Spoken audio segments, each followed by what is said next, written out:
اور جو کوئی رحمان کی یاد سے آنکھیں بند کر لے یعنی تغافل کرے، ہم اس پر ایک شیطان مقرر کر دیتے ہیں تو وہ اس کا ساتھی ہو جاتا ہے، اور یہ شیطان ان کو رستے سے روکتے رہتے ہیں اور وہ سمجھتے ہیں کہ وہ سیدھے رستے پر ہیں، یہاں تک کہ جب وہ ہمارے پاس آئے گا تو اس شیطان سے کہے گا کہ کاش مجھ میں اور تجھ میں مشرق و مغرب کا فاصلہ ہوتا، تو برا ساتھی ہے۔ اور جب تم ظلم کرتے رہے تو آج تمہیں یہ بات فائدہ نہیں دے سکتی کہ تم سب عذاب میں بھی شریک ہو، تو کیا تم بہرے کو سنا سکتے ہو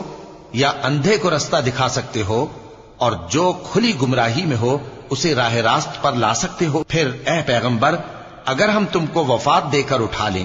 تو بھی ان لوگوں سے تو ہم انتقام لے کر رہیں گے، یا تمہاری زندگی ہی میں تمہیں وہ عذاب دکھا دیں گے جس کا ہم نے ان سے وعدہ کیا ہے، کیونکہ ہم ان پر قابو رکھتے ہیں۔ پس تمہاری طرف جو وحی کی گئی ہے اس پر مضبوطی سے جمے رہو، بے شک تم سیدھے رستے پر ہو۔